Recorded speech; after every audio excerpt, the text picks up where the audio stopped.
എല്ലാവർക്കും അറിയാം ഖുർആൻ എന്നത് ഗ്രേറ്റ് ആണ്, പെർഫെക്റ്റ് ആണെന്നുള്ളത്. പക്ഷേ ലിബറൽ ആയിട്ട് നമ്മൾ ചിന്തിക്കുന്നവരോട് നമുക്ക് കൊടുക്കാൻ പറ്റിയ ആൽബർട്ട് ഐൻസ്റ്റീൻ്റെ ഒരു കോട്ടിലൂടെയാണ് നമുക്ക് മറുപടി കൊടുക്കാൻ പറ്റുക.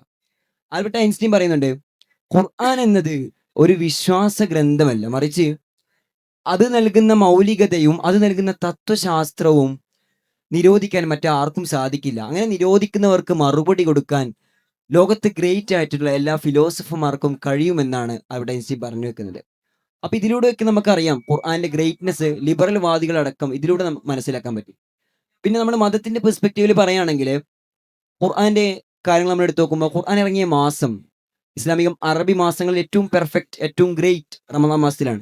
ഖുർആൻ ഇറക്കപ്പെട്ട ആൾ, ഖുർആൻ ആര് വഴിയാണ് വന്നത്, ലോകത്തെ കാമിലുൽ ഔസാഫായ മുഴുവൻ ഫീച്ചേഴ്സും ഒത്തുകൂടിയ മുത്തുനബി സല്ലല്ലാഹു അലൈഹി വസല്ലമ തങ്ങളിലേക്കാണ് ഇറങ്ങപ്പെട്ടത്. ഖുർആൻ ഇറങ്ങിയ സമൂഹം ആദം നബി അലൈഹിസ്സലാം മുതലുള്ള പ്രവാചകന്മാരുടെ സമൂഹങ്ങളിൽ ഏറ്റവും നല്ല സമൂഹം, ഏറ്റവും ഗ്രേറ്റ് ആയിട്ടുള്ള, ഏറ്റവും പെർഫെക്റ്റ് ആയ സമൂഹം, അതായത് ബുദ്ധി വളർച്ചയുടെ ഏറ്റവും ഉത്തുംഗ നില പ്രാപിച്ചതിന് ശേഷമുള്ള സമൂഹം നമുക്കാണ് ഖുർആൻ ഇറങ്ങിയത്. അങ്ങനെ തുടങ്ങി ഖുർആന്റെ ഗ്രേറ്റ്നെസ്സിനെ നമ്മൾ പ്രത്യേകിച്ച് വിപുലീകരിക്കേണ്ട ആവശ്യമില്ല. ഇതിന് പ്രധാനമായിട്ട് പറയാനുള്ളത്, ഖുർആൻ കണക്റ്റ് ആവുന്നത് പലർക്കും പല തരത്തിലായിരിക്കും. ഉദാഹരണത്തിന് പറയാം, ഒരു പുവർ ആയിട്ടുള്ള, പാവപ്പെട്ട, ഫിനാൻഷ്യലി ബാക്ക്വേർഡ് ആയിട്ടുള്ള ഒരാൾക്ക് ഖുർആൻ എങ്ങനെ കണക്റ്റ് ആവാം?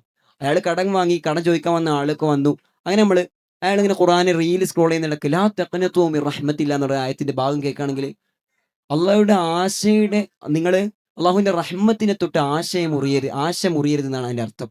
അപ്പൊ അതിലൂടെ അയാൾക്ക് എന്ത് ചെയ്യാൻ പറ്റും? വളരെ അധികമായിട്ടുള്ള ഒരു കണക്ഷൻ അയാളുടെ സാഹചര്യത്തിനനുസരിച്ച് ഖുർആനിൽ നിന്ന് കിട്ടും. ശരി. വേറൊരു കാര്യം എന്താ വെച്ചാല് ഞാൻ മനസ്സിലാക്കിയത് ഖുർആനിന് ഏത് വിഷമഘട്ടങ്ങളെയും ഹീലിംഗ് ചെയ്യാനുള്ള അപാരമായ ഒരു കപ്പാസിറ്റി ഉണ്ട്. അപ്പൊ നമുക്ക് തന്നെ ഒരു സൂറത്തുൽ ബഖറയിലൂടെ ഒരു ആയത്ത് നമുക്ക് കാണാൻ സാധിക്കും. ലാ യുകല്ലിഫുല്ലാഹു നഫ്സൻ ഇല്ലാ വസ്അഹാ എന്ന് പറഞ്ഞൊരു ആയത്തുണ്ട്. പടച്ചോൻ പറയാണ്, ഓരോ ആത്മാവിനും അവൻക്ക് താങ്ങാൻ പറ്റുന്ന പ്രയാസങ്ങൾ മാത്രമേ പടച്ചോൻ കൊടുക്കുള്ളൂ എന്ന്. ഇത് കേൾക്കുന്ന ഒരാള്, പറ്റ തകർന്ന് നിൽക്കുന്ന ഒരാള്, മുന്നോട്ട് പോകാൻ ഒന്നുമില്ല എന്ന് പ്രതീക്ഷിക്കുന്ന ഒരാള്, ആളിത് കേൾക്കുമ്പോ എന്താ കരുതാണ്, ഞാൻ ഇത്ര സ്ട്രോങ് ആയത് കൊണ്ടല്ലേ പടച്ചോൻ എനിക്ക് ഇത്ര ഇത് തരുന്നില്ല, ഇത്ര പ്രയാസങ്ങൾ തരുന്നില്ല, ഒരു മൈൻഡാണ് വരുന്നത്. അപ്പൊ അവനെ സംബന്ധിച്ചിടത്തോളം ഏത് സന്ദർഭത്തിലും പിടിച്ചു നിൽക്കാനുള്ള ഒരു ശേഷി കിട്ടും. പുതിയ ഭാഷ പറഞ്ഞാൽ പരീക്ഷണങ്ങളെയും പരീക്ഷകളെയും അതിജീവിക്കാനുള്ള സംഭവം. യെസ്. ഇപ്പോ വേറൊരു ആയത്ത് നമ്മൾ ശ്രദ്ധിക്കുക, വലാ തഹീനു വലാ തഹ്സനു വഅൻതും അലൗന ഇൻ കുൻതും മുഅ്മിനീൻ എന്ന് പറഞ്ഞൊരു ആയത്തുണ്ട്. വലാ തഹീനു, നിങ്ങൾ ഭയപ്പെടരുത്, വലാ തഹ്സനു, നിങ്ങൾ വിഷമിച്ച് പിന്മാറരുത്, നിങ്ങൾ രക്ഷപ്പെടും എന്ന നിലക്കുള്ള ഒരു ആയത്ത്, അങ്ങനെ അതിലേക്ക് സൂചിപ്പിക്കുന്ന ഒരു ആയത്താണ്. അപ്പൊ ഏത് സമയത്തും നമുക്ക് എനർജറ്റിക് ആയി നിൽക്കാൻ ഖുർആനിലെ ചില ആയത്തുകളിലേക്ക് മാത്രം നമ്മളൊന്ന് കണ്ണോടിച്ച് നോക്കിയാൽ മതി. ഈ മോട്ടിവേഷൻ സ്പീക്കിംഗ് എന്നൊക്കെ പറഞ്ഞപ്പോൾ പുതിയ കാലത്തിൽ എത്ര ട്രെൻഡായി വരുന്നത്. അതെ. പക്ഷെ പഴയ കാലം തൊട്ട് തന്നെ ഞാൻ മനസ്സിലാക്കിയെടുത്തോളം ഖുർആനാണ് ലോകത്തിലെ ഏറ്റവും വലിയ മോട്ടിവേഷൻ തരുന്ന ഗ്രന്ഥം. ഏറ്റവും വലിയ മോട്ടിവേഷൻ പവർ തരുന്ന ഗ്രന്ഥം അത് ഖുർആനാണ്, ഒരു സംശയവുമില്ല. മോട്ടിവേഷന് ഹീലിംഗ് എന്നൊക്കെ പറഞ്ഞപ്പോഴും നേരത്തെ ഖുറാൻ ആയത്ത് ഓതിയപ്പോൾ എനിക്ക് മനസ്സിലേക്ക് ആദ്യം വന്നതെന്ന് വെച്ചാൽ, നമ്മളിങ്ങനെ ഓതുന്ന സമയത്ത് നമുക്കൊക്കെ അറിയാം, ഏറ്റവും കൂടുതൽ നമുക്ക് സുഖം വരുന്ന ആ ഒരു തരത്തിലുള്ള ഒരു ആയത്ത് എന്നൊക്കെ പറയുമ്പോൾ അതിലെ സംഭവം തന്നെ നമുക്കിങ്ങനെ പറയുകയാണെങ്കിൽ, റസൂലുള്ളയും അതുപോലെ തന്നെ സിദ്ദീഖതങ്ങളൊക്കെ സൗർഗുഹയിൽ ഇങ്ങനെ നിൽക്കുന്ന സമയത്ത് ശത്രുക്കളെ കൊല്ലാൻ വേണ്ടിയിട്ട് അടുത്തെത്തി നിൽക്കുന്ന സമയമാണല്ലോ.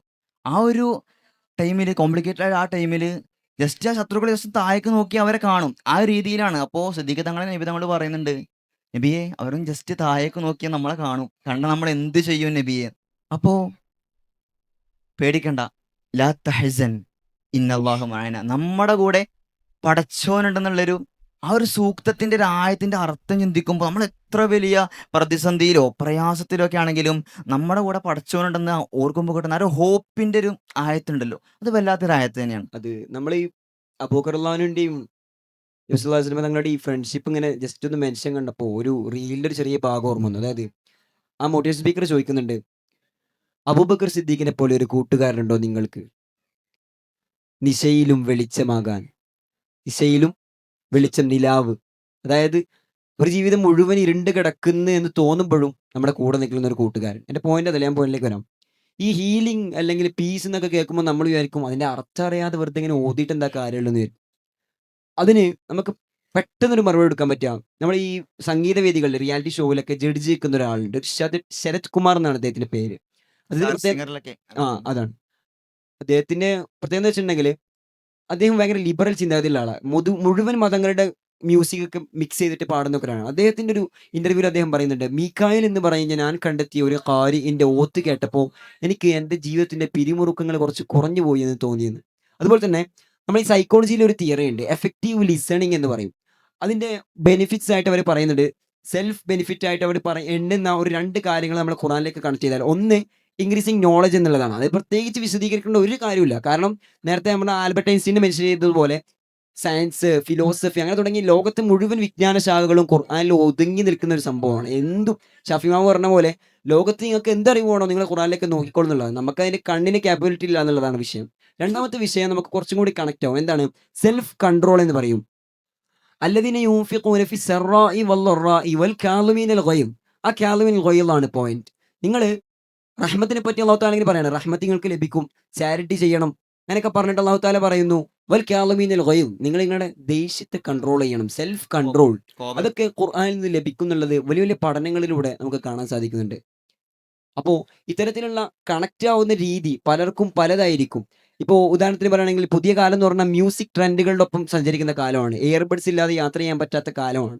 അപ്പോൾ നമുക്ക് അതിലൂടെ എത്രത്തോളം കണക്റ്റ് ആവാൻ പറ്റുന്നുള്ളത് നമുക്ക് ആലോചിക്കാൻ പറ്റുന്ന ഒരു സംഗതിയാണ്. മ്യൂസിക്കിന്റെ വിഷയം പറഞ്ഞപ്പോഴാണ്, മ്യൂസിക് നിങ്ങൾ പറഞ്ഞ പോലെ തന്നെ വളരെ ഡിപ്രഷനൊക്കെ സാധാരണ നമ്മൾ ടീനേജേഴ്സിനൊക്കെ ഡിപ്രഷനൊക്കെ ഒരു മോചനം നേടാൻ പറ്റിയൊരു സാധനമാണ്. പക്ഷെ ഈ മ്യൂസിക്കിന് എന്താക്കണം, മ്യൂസിക്കിന് ഒരു കൃത്യമായ ഒരു സ്വഭാവം, ഒരു താളാത്മക സ്വഭാവം, അതിന് നിയമങ്ങൾ എല്ലാം ഉണ്ട്. പക്ഷെ അതൊന്നുമില്ലാതെ ഒരു പ്രത്യേകമായ ശൈലിയിൽ ഖുർആൻ പാരായണം ചെയ്ത അതിൽ നിന്ന് കിട്ടുന്ന ഒരു പീസ് ഉണ്ടല്ലോ. നമ്മളിപ്പോൾ ഒരുപാട് ഇപ്പോൾ വേറെ നമ്മൾ രാമായണം പാരായണം ചെയ്യുക, ഭഗവത്ഗീത, ഇതൊക്കെ പാടുമ്പോഴും അതിന് കൃത്യമായ ഒരു താളാത്മക ഒരു സ്വഭാവം ഉണ്ട്. പക്ഷെ ഈ സ്വഭാവങ്ങളൊന്നും ഇല്ലാതെ പ്രത്യേകമായ ഒരു പീസ് ലഭിക്കുന്ന ഒരു സംഭവം ഉണ്ടല്ലോ. അതാണ് ഞാൻ മനസ്സിലാക്കിയെടുത്തോളം വലിയൊരു മാന്ത്രികത, ഖുർആന്റെ ഒരു വലിയൊരു മാന്ത്രികതയാണ് അത്. ഇനിയിപ്പോ ഒരുപാട് ഈ ഗോത്രവർഗ്ഗങ്ങളുടെ പാട്ടുകൾ, അവരുടെ ആചാരങ്ങളൊക്കെ ഉണ്ട്. പക്ഷെ അതിലൊക്കെ ഒരു സ്വഭാവം നമുക്ക് കാണാം, മ്യൂസിക്കിനോട് ടച്ച് ചെയ്ത് സയന്റിഫിക് മ്യൂസിക്കിന്റെ ഒരു ഫീച്ചർ കാണാൻ പറ്റും. പക്ഷെ ഈ ഖുർആനിൽ അങ്ങനെ പ്രത്യേകിച്ച് ഒന്നുമില്ല. പക്ഷെ അത് നൽകുന്ന പീസ് എന്നുള്ളത് മറ്റുള്ളവരിൽ നിന്നൊക്കെ വ്യത്യസ്തമായിട്ട് ഭയങ്കരാണ് വിഷയം.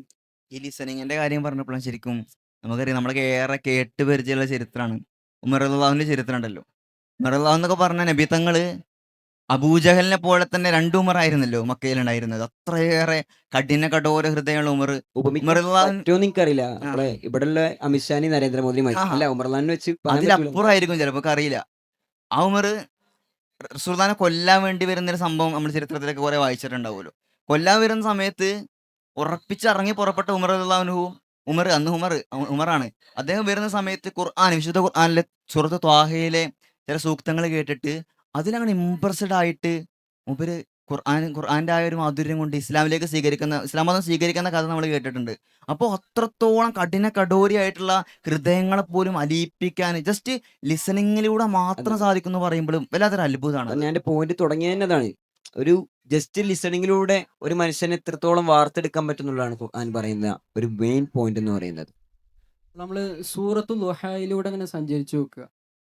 പടച്ചോൻ റസൂലിനോട് ഏറ്റവും കൂടുതൽ അടുത്ത് നിന്ന് സംസാരിക്കുന്ന ഒരു സൂറത്താണ് സൂറത്തുൽ ദുഹ. ഒരു മനുഷ്യന് മരുഭൂമിയിലെ ഏക മരമാണ് സൂറത്തുൽ ദുഹ. കാരണം എന്താ വെച്ചാല് പടച്ചോൻ പറയ റസൂലിനോട്, നബിയെ, അനാഥനായ നിങ്ങളെ സനാഥരാക്കിയത് നാമാണ് കേട്ടോ, ഒന്നുമില്ലാത്ത നിങ്ങളെ ഇത്രമേൽ സമ്പന്നനാക്കിയത്, എല്ലാം ഉള്ള ഒരാളാക്കി മാറ്റിയത് നാമാണ് കേട്ടോ എന്ന് പടച്ചോൻ റസൂലിനോട് സംസാരിക്കാം. നമുക്കറിയാം റസൂലുള്ളാഹി സ്വല്ലല്ലാഹു അലൈഹി വസല്ലം തങ്ങളുടെ ചെറുപ്പകാലത്ത് ഉപ്പയെ കണ്ടിട്ടില്ലാത്ത കുട്ടിയായിരുന്നു. 6 വയസ്സിൽ ഉമ്മയുടെ മയ്യത്ത് കാണേണ്ടി വന്ന കുട്ടിയ. അങ്ങനെ എല്ലാ പ്രയാസങ്ങളിലും ജീവിച്ചു വന്ന ഒരു കുട്ടിയായിരുന്നു. എല്ലാ ദാരിദ്ര്യത്തിന്റെ ഹദീസിൽ നോക്കുമ്പോൾ തന്നെ പറഞ്ഞിട്ടുണ്ടാവും. പറഞ്ഞൊരു ഹദീസ് ഓർമ്മ വരുന്നത്, ലോകത്ത് ഏറ്റവും കൂടുതൽ പരീക്ഷണം ഏറ്റുവാങ്ങിയ ആൾ ഞാനാണെന്ന് വിശ്വാസം പറഞ്ഞു വെക്കുന്നത്. തീർച്ചയായും അങ്ങനെയാണ്. കാരണം വെച്ചാൽ അത്രയും ജീവിതത്തിൽ ഭയങ്കരമായി മുന്നോട്ട് പോകാൻ സാഹചര്യങ്ങൾ ഇല്ലാത്തൊരു സ്ഥിതി വന്ന ഒരാളായിരുന്നു റസൂലുള്ളാഹി സ്വല്ലല്ലാഹു അലൈഹി വസല്ലം തങ്ങൾ. പക്ഷെ പിന്നീട് റസൂലുള്ളാഹി സ്വല്ലല്ലാഹു അലൈഹി വസല്ലം തങ്ങൾക്ക് എല്ലാ അധികാരങ്ങളും കൈവരുന്നുണ്ട്, എല്ലാ അവകാശങ്ങളും കൈവരുന്നുണ്ട്, എല്ലാ സുഖ സൗകര്യങ്ങളും റസൂലുള്ളാഹി സ്വല്ലല്ലാഹു അലൈഹി വസല്ലം തങ്ങൾക്ക് കൈവരുന്നുണ്ട്. പക്ഷെ റസൂൽ വളരെ കുലീനമായിട്ടാണ് ജീവിച്ചിരുന്നത്. പക്ഷേ അപ്പൊ നമുക്ക് ഈ ഒരു ആയത്ത് ഇങ്ങനെ കേൾക്കുമ്പോ ഒന്നുമില്ല, ഇനിയിപ്പോ മുന്നോട്ട് പോകാൻ ഒരു വഴിയില്ല, ആകെ തകർന്ന് എന്ന് നിൽക്കുന്ന ഒരാൾക്ക് അവർക്ക് ലഭിക്കുന്ന ഒരു മോട്ടിവേഷൻ എന്താണ്? ഈ സമയവും കടന്നു പോകും. ഈ സമയം കടന്നു പോകുന്ന വലിയൊരു മോട്ടിവേഷനാണ്. ഇനിയും മുന്നോട്ട് പോകാൻ വഴികളുണ്ട് എന്നുള്ള വലിയൊരു സാധ്യതയാണ് ഈ ആയത്തുകൾ ഈ നമുക്ക് കാണിച്ചു തരുന്നത്. ഒന്നുമില്ലാത്തവർക്ക് ഖുർആൻ അഭിയാവും എന്ന് പറയുമ്പോൾ നമ്മൾ പുതിയ കാലത്തേക്ക് കണക്ട് ചെയ്യുമ്പോൾ ഏറ്റവും പ്രധാനപ്പെട്ട ഒരു സംഭവം ഫലസ്തീനികളെന്നാണ്. പലസ്തീനിലെ ഈ വിദ്യാർത്ഥികളടക്കമുള്ള, അതായത് വിദ്യാർത്ഥികൾ എന്ന് പറയാൻ പറ്റുമോ എന്നുള്ളതാണ് എൻ്റെ ഡൗട്ട്. അറിവും ഇല്ല, അന്നവും ഇല്ല, ഉറ്റവരില്ലാത്ത വിദ്യാർത്ഥികളുടെയൊക്കെ ഒരു വിഷയങ്ങൾ നമ്മളെടുത്ത് പരിശോധിക്കും. ഈ അടുത്തായിട്ടൊരു ഡോക്യുമെൻ്ററി കാണാനിടയായി. അതിൽ ഈ ജേർണലിസ്റ്റ് പോയിട്ട് ഒരു കുട്ടിയോട് ചോദിക്കുന്നുണ്ട്, താങ്കൾ എങ്ങനെയാണ് ഇപ്പോൾ ദിവസങ്ങൾ മുന്നോട്ട് നീക്കുന്നതെന്ന്. നമ്മൾ വിചാരിക്കും എന്തിനാണ് ഈ കുട്ടിയോട് ചോദിക്കുന്നത്, ചെറിയ കുട്ടിയല്ലേ.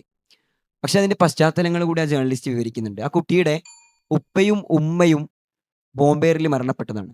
അപ്പൊ ഇത്തരത്തിലുള്ള വലിയൊരു വിഷമം അനുഭവിക്കുന്ന കുട്ടി ഉത്തരം കൊടുക്കുന്നുണ്ട്, ഞാൻ 6 ദിവസം കൊണ്ട് ഖുർആനിലൊരു ഖത്ം ഓതി തീർക്കുമെന്ന്.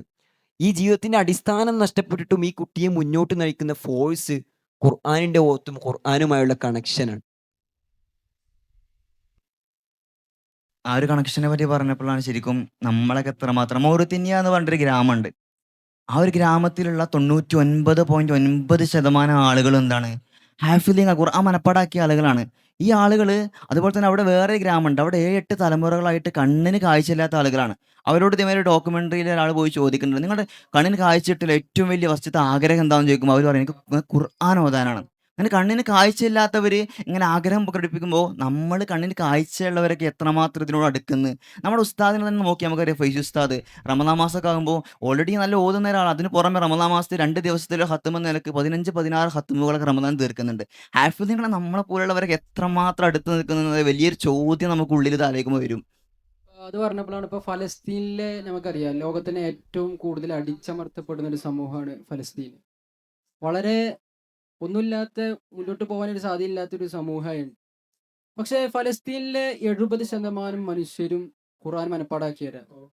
അതുകൊണ്ട് തന്നെ അവർക്ക് ഏത് പ്രതിസന്ധികളെയും അതിജീവിക്കാനുള്ള അപാരമായൊരു ശേഷിയുണ്ട്, ഒരു ഇച്ഛാശക്തി ഉണ്ട്. ഇന്ന് നമ്മൾ ഒരുപാട് ശാസ്ത്രജ്ഞരൊക്കെ ഫലസ്തീനിലെ അവിടുത്തെ മനുഷ്യരുടെ സൈക്കോളജിയെ കുറിച്ച് പഠിക്കാൻ വേണ്ടി തയ്യാറായിരിക്കുന്നു. കാരണം എന്താ വെച്ചാൽ ഞാൻ മനസ്സിലാക്കിയെടുത്തോളം അത് ഖുർആനിന്റെ പവറാണ്. അതെ, നമ്മൾ പറയുകയാണെങ്കിൽ നമ്മൾ ഈ ഖുർആനെ പരിഗണിക്കുന്ന വിഷയത്തിലേക്കാണ് അവസാനം വന്നു ചേരുക. കാരണം നമ്മളൊക്കെ ഹിഫ്ള് പഠിച്ച ആളുകൾ ഖുർആൻ എത്രത്തോളം പരിഗണിക്കണം എന്നുള്ളതാണ്. അപ്പോൾ പ്രധാനമായിട്ടും ഒരു പെട്ടെന്നുള്ളൊരു ഹാമിദ് നുസ്രി എന്ന് പറയുന്ന ഒരു സൗദിയിലെ ഒരു ജേർണലിസ്റ്റുമായിട്ടുള്ള ആ ജേർണലിസ്റ്റിനെ ഇന്റർവ്യൂ ചെയ്യണം. ആ ഇന്റർവ്യൂവിൽ അദ്ദേഹം ഖുറാനെ പരിഗണിക്കേണ്ട രീതി ഒരു ഉദാഹരണത്തിലൂടെ പറയുന്നുണ്ട്. അദ്ദേഹം പറയാണ്, നിങ്ങളൊരു ഡോക്ടറെ കാണാൻ പോയി, ആ ഡോക്ടർ നിങ്ങൾക്ക് പ്രിസ്ക്രിപ്ഷൻ എഴുതി തന്നു, മരുന്നിന്റെ ഷീറ്റ് എഴുതി തന്നു. നമ്മളത് വീട്ടിൽ കൊണ്ടുപോയി അവിടെ അൽമാരയിൽ നല്ല സിൽക്കിന്റെ തുണിയിലൊക്കെ പൊതിഞ്ഞിട്ട് മേലെ വെച്ചു. നമ്മൾ പിറ്റേന്ന് ഡോക്ടറെ അടുത്ത് പോയിട്ട് പറഞ്ഞു, ഡോക്ടറെ എൻ്റെ രോഗം മാറിയിട്ടില്ല എന്ന് പറഞ്ഞു. ഡോക്ടർ ചോദിച്ചു, നിങ്ങൾ എന്താണ് ചെയ്തത്, ഞാൻ എഴുതി മരുന്ന് കഴിച്ചോ എന്ന് ചോദിച്ചു. ഇല്ല, ഞാൻ പ്രിസ്ക്രിപ്ഷൻ കൊണ്ടുപോയിട്ട് പൊതിഞ്ഞിട്ട് മേലെ വെച്ചിട്ടുണ്ട് എന്ന് പറഞ്ഞു. അപ്പോ ഡോക്ടർ ചോദിച്ചു, നിങ്ങളോട് ആ മരുന്ന് വാങ്ങി അത് കഴിച്ച് അതിൽ നിന്നുള്ള ഫലം എടുക്കാനല്ലേ ഞാൻ എഴുതിയത്, അല്ലാതെ ഞാനിപ്പോ എന്തിനാ എഴുതി തന്നെ. അതുപോലെ നമ്മൾ ഖുറാനിലേക്ക് ഒന്ന് കണക്ട് ചെയ്ത് നോക്കിയാ, ഖുറാനെ നമ്മൾ എന്നും എടുക്കും, ബഹുമാനിക്കും, നെഞ്ചോട് ചേർത്ത് പിടിക്കും, പട്ട് തുണിയിൽ പൊതിയും, മേലെ വെക്കും. ഖുർആനെ തിരിച്ചു വെക്കാൻ പറ്റൂല, തിരിച്ചു വെക്കണ മേടും. അത് മതിയോ? നമ്മൾ ഖുർആനെ അതിന്റെ അർത്ഥം മനസ്സിലാക്കി ഓതാൻ ശ്രമിക്കണ്ടേ? അതിനുള്ള ശ്രമങ്ങളെങ്കിലും നമ്മൾ നടത്തണം. എല്ലാവരോടും ലഫ്ലം അർത്ഥം വെച്ച് പഠിക്കാനല്ല പറയുന്നത്. അതിന് വേറൊരു വിഷയമുണ്ട്, ലഫ്ലം അർത്ഥം പറ്റൂല എന്നുള്ളത് വേറൊരു ഖിലാഫ് കിതാബിലുണ്ട്. അതല്ല, നമ്മളതിന്റെ ആശയത്തെ മനസ്സിലാക്കാൻ ശ്രമിക്കണം. നമ്മളൊക്കെ കേവലം ഓതുന്നതെങ്കിലും വലിയ ഭാഗ്യം എന്ന് കരുതി നിൽക്കുന്ന ആളുകളാണ്. നമ്മൾ ഖുറാനായിട്ട് കണക്ട് ആവേണ്ടത് എങ്ങനെയാണ്? ഈ ഫലസ്തീനികളുടെ വിഷയം നമ്മൾ പറഞ്ഞു, ലോകത്തെ മുഴുവൻ സയന്റിസ്റ്റുകളുടെ വിഷയം പറഞ്ഞു, യുഎസിലടക്കമുള്ള പുതുതായി കടന്നു വരുന്ന മുഴുവൻ മുസ്ലിമീങ്ങളും ഖുർആനിന്റെ ആകർഷണതയിലൂടെയാണ് കടന്നു വരുന്നത്. അറബിക് ലാംഗ്വേജിൽ ഡിപ്ലോമ ചെയ്യുന്നവർ മൊത്തം ഖുർആനിന്റെ ആ ഒരു ആകർഷിക്കണതയിലൂടെയാണ് കടന്നു വരുന്നത്. അപ്പോൾ ഖുർആന്റെ സാഹിത്യപരമായ ആകർഷണീയത അത്ര ഉണ്ടെങ്കിൽ ഖുർആന്റെ ആശയത്തിലേക്ക് നമ്മളൊന്ന് ഇറങ്ങി ചിന്തിച്ചാലുള്ള ഒരു ആകർഷണീയത എത്ര ഉണ്ടാവും എന്നുള്ളതാണ് നമ്മൾ ആലോചിക്കേണ്ടത്. അപ്പൊ നമ്മളിപ്പോൾ ഹാഫിളീങ്ങളായ നിലക്ക് നമ്മൾ സമൂഹത്തിന് കൊടുക്കേണ്ട മെസ്സേജ് എന്താണ്? ഖുർആനിലേക്ക് ഇറങ്ങി ചെല്ലൂ. നിങ്ങളുടെ മുഴുവൻ പ്രോബ്ലംസിനും അവിടെ സൊല്യൂഷൻ ഉണ്ട്. നിങ്ങൾക്കറിയാൻ ആഗ്രഹമുള്ളവർക്ക് അവിടെ ഒരു സോഴ്സ് ആണത്. ലോകത്തെ ഏറ്റവും വലിയ സോഴ്സ് ആണെന്നാണ് നമ്മൾ കൊടുക്കേണ്ട മൈൻഡ്. അവർക്ക് കൊടുക്കേണ്ട ആശയം അതാണ്, അവർക്ക് കൊടുക്കേണ്ട മെസ്സേജ് അതാണ്. അപ്പൊ നമ്മൾ ഇതിലൂടെ മനസ്സിലാക്കേണ്ട എന്താ? ഹാഫിളീങ്ങളായ ഖുർആനിന്റെ മാറാപ്പായി പിന്നില്, തോളില്, നെഞ്ചില്, ശരീരത്തിൽ മൊത്തം കൊണ്ട് നടക്കുന്ന നമ്മള് ഖുർആനിലേക്ക് ഇറങ്ങി ചെല്ലാൻ ശ്രമിക്കേണ്ടതുണ്ട്. അല്ലാഹു തആല തൗഫീഖ് നൽകട്ടെ. ഇൻഷാ അല്ലാഹ്. താങ്ക്സ്. അസ്സലാമു അലൈക്കും.